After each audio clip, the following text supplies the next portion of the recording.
자, 두 번째는 기술적 분석이에요. 얘는 돈을 버는 케이스가 생겨요. 기술적 분석은 돈을 버는 케이스가 생겨요. 기술적 분석은 어떤 사람이 이제 돈을 벌었는가 하면, 기술적 분석은 오로지 가격을 분석하는 겁니다. 가격을 분석하는 건데, 누가 등장하는가 하면 얘가 등장한 거예요.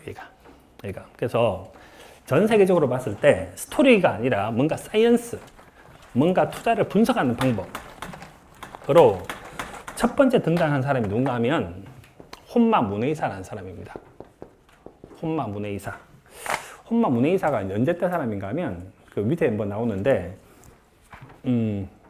뭐 하여튼 딱 보면 이게 그 빡빡이 아저씨 않습니까? 빡빡이 아저씨. 이 아저씨가 사무라이입니다. 사무라이. 일본이 어떤 게 사는가? 일본이 오다 노부나가가 있었고, 토요토미 히데요시가 있었고, 도쿠와 이에야스가 있었고, 도쿠와 이에야스가 일본을 통일을 시켜요. 통일을 시키면 제일 처음에 경제 활동이 통일화가 돼야 됩니다. 그래서 뭘 만드는가 하면 화폐를 만들어요. 화폐를 만들 때 뭘로 화폐를 만드는가 하면 쌀을 갖고 화폐를 만들어요. 우리나라도 옛날에 17세기, 18세기에 그렇게 했던 것처럼. 그래서 쌀을 갖고 만들었는데, 그럼 쌀 가격이 오르고 떨어질 수 있으면 그 화폐가 올라가고 떨어지는 거 아닙니까? 그래서 일본이 전 세계에서 최초로 쌀 선물 거래소가 생겨요. 우리나라로 따지면 선물 옵션 거래소가 생긴 거예요. 그래서 저 아저씨 앉아서 고민을 한 거예요. 언제쯤 되면 쌀을 사야 되고 언제쯤 되면 쌀을 팔아야 될까? 이제 이걸 고민하는 겁니다. 그럼 쌀 가격이 오르고 떨어지는 것이 있는데 그걸 갖다가 기록을 하기 시작해요. 그래서 저 사람이 기록하기 시작을 하고 있는데 17세기 사람이니까 앞에 아무것도 없고요. 촛불이 하나 있어요. 촛불이 있었는데 촛불이 이렇게 심지가 이렇게 타오를 거 아닙니까? 이렇게. 그 사람이 생각을 해야 하는 거예요. 하루의 중요한 가격은 시작하는 가격, 끝나는 가격, 제일 높은 가격, 제일 낮은 가격이다. 시고 조정을 어떻게 하면 차트로 눈에 보이게 나타낼 수 있을까? 그래서 만들어진 것이 캔들 차트예요. 이거 이 아저씨가 만든 거예요. 이렇게. 그래서 지금도 전 세계에서 기술적 분석가들의 최고는 전부 일본에 있어요. 그러니까 이제 그 HTS 같은 거 깔면 삼선 전환도, 일목균형표 이런 거 있지 않습니까? 일목균형표로 주식 종목 고르기. 지금도 이제 한경 와우TV 같은 거 틀면 매일같이 이제 그 차트 분석을 하는 거 띄우는데 그 차트가 다 얘가 만든 거예요. 얘라고 얘기하면 이 할아버지, 아주 옛날 이 할아버지. 이 할아버지가 만들었어요. 그래서 이제 이 기법을 전 세계가 쓰기 시작을 하는 거죠. 이렇게 전 세계가. 그래서 얘가 옛날에는 돈을 되게 많이 벌었어요. 왜 돈을 되게 많이 벌었는가 하면 예전에는 투자를 하는 데서 가장 쉬운 방법이 기술적 분석이었어요. 기술적 분석 중에 제일 쉬운 방법이 뭔가 하면 상한가 따라잡기예요.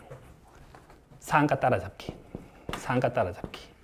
그래서 이게 부른 이름이 상따 전략. 왜 상따 전략을 썼느냐 하면 빨리빨리 안 할 거 치우려고 하는 건데 왜 상한가 따라잡기 전략을 썼는가 하면 옛날에는 상하한가가 6%밖에 안 됐어요.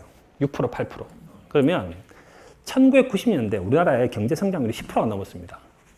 경제 성장률이 10%가 넘고 기업의 이익이 20%, 30%, 50%씩 증가되는 시절에 상한가가 겨우 6%, 8%밖에 안 돼요. 그러면 기업의 이익이 30% 늘면 주가가 30% 늘어야 될 거 아닙니까? 30% 늘라고 딱 봤는데 정부가 제어를 해놔가지고 6%밖에 못 늘게 만들어 놓은 거예요. 그러면 실적은 30% 좋아졌는데 상한가가 6% 할수 5번 쳐야 될 거 아닙니까? 점을 5개. 그때는 점을 하나 딱 찍으면 그 다음 또 점 찍히고 그 다음 점 찍히는 거예요. 그래서 상따 전략이 되게 잘 맞았어요. 상따 전략이. 근데 문제가 된 건 현재는 보면 뭐가 있는가? 우리나라가 어느 순간 상한가가 30%가 됐어요. 상한가가 30%가 되는데 요즘에는 기업 실적이 30% 이상 느는 회사가 별로 안 생겨요, 이제는. 그러니까 상따가 이제 안 맞는 거예요, 이제. 그래서 상따는 아주 옛날 얘기입니다. 그래서 이제 상따 안 맞습니다. 그러면 상따 전략을 쓰려면 어디로 가야 되는가 하면 금융시장이 미발달한 국가로 가면 상따 전략이 맞아요. 그래서 예를 들어서 2007년도, 2008년도에는 제가 지금은 확인을 안 해봤는데 베트남 주식시장이 상한가가 2%였어요. 그러니까 베트남 경제 성장률을 생각하면 상한가 2%는 말이 안 되는 거죠. 그러니까 베트남에 어떤 주식이 되게 많은가 하면 26일 연속 상한가, 25일 연속 하한가가 있어요. 그래서 이제 상따 핫따를 쓰려고 어디로 가면 되는가 하면 베트남 같은 데를 가시면 되게 좋아요. 베트남, 인도네시아, 말레이시아, 몽고 뭐 이런 데 있지 않습니까? 아프리카 이런 데를 가면 상하한가가 되게 잘 맞아요. 그래서 기술적 분석을 쓰려고 어디로 가야 되는가 이런 데로 가면 돼요. 이렇게 이런 데로 가면. 그럼 지금 잘 안 맞는다는 얘기죠. 이렇게. 그래서 지금은 크게 보면 이 기법도 되게 옛날 기법인 거예요. 옛날 기법. 그래서 이제는 얘도 잘 안 맞아요.